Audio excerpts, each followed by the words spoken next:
The jelly bean is a sugary sensation. Billions are sold at Easter alone. To make jelly beans, they heat liquid sugar in a big kettle to about 175 degrees Celsius. They add glucose, which is a more concentrated sugar, and then starch. An agitating device mixes it all together. While elsewhere in the factory, starch spills out of a drum onto big trays. A leveler moves back and forth to even out the starch on the trays. The trays then move forward, and a brush knocks off the excess starch. It will be recycled.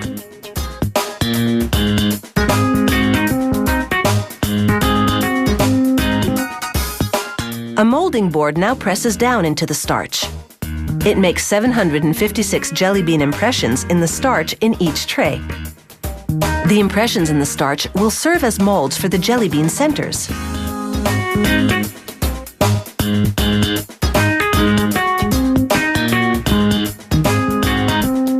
Nozzles inject the sugar and starch mix cooked in the kettle into the starch molds.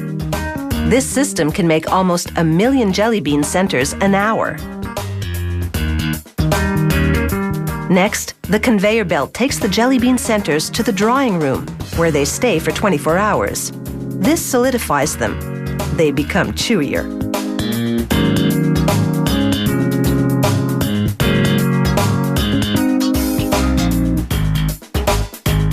Arms flip the trays of dried candy centers and starch and dump them into a big drum that will separate them. When the trays flip back, they're refilled with starch and the molding process begins again.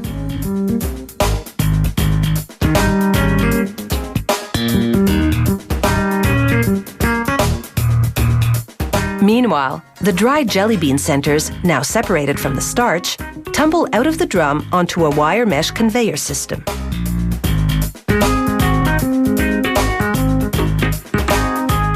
It transports them to a steam belt which dampens them.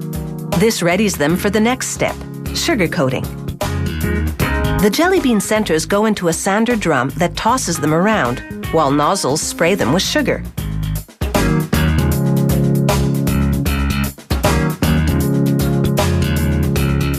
In another part of the factory, liquid sugar flows out of a kettle into a tub. A worker adds blue food coloring to the syrup, and then he blends it in. This mix is called engrossing syrup. He adds the engrossing syrup, along with some flavoring, to the jelly bean centers as they tumble around in a tilted spinning pan. After they turn a very sticky blue, the worker dumps some sugar into the pan. This process is repeated 4 times in order to build up a coating around the gummy center. The next day, when the beans have hardened, they add hot syrup to the mix and toss the beans around again. This polishes the jelly beans. There's a lot of sweet stuff here. 124,000 jelly beans in each pan. Now he adds a little wax. And as the pan spins, the beans rub against each other, distributing the wax. This adds gloss to the polish.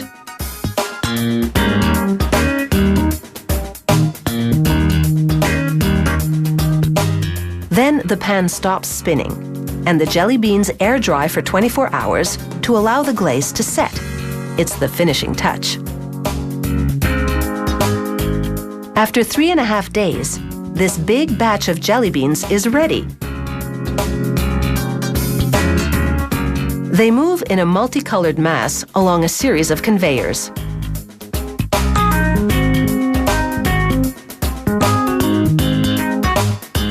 They fall into a scale system that portions them out for specific bag sizes. Then a trapdoor opens and they drop down a chute to the packaging department. Once they're in the bag, the jelly beans are ready to sweeten your day.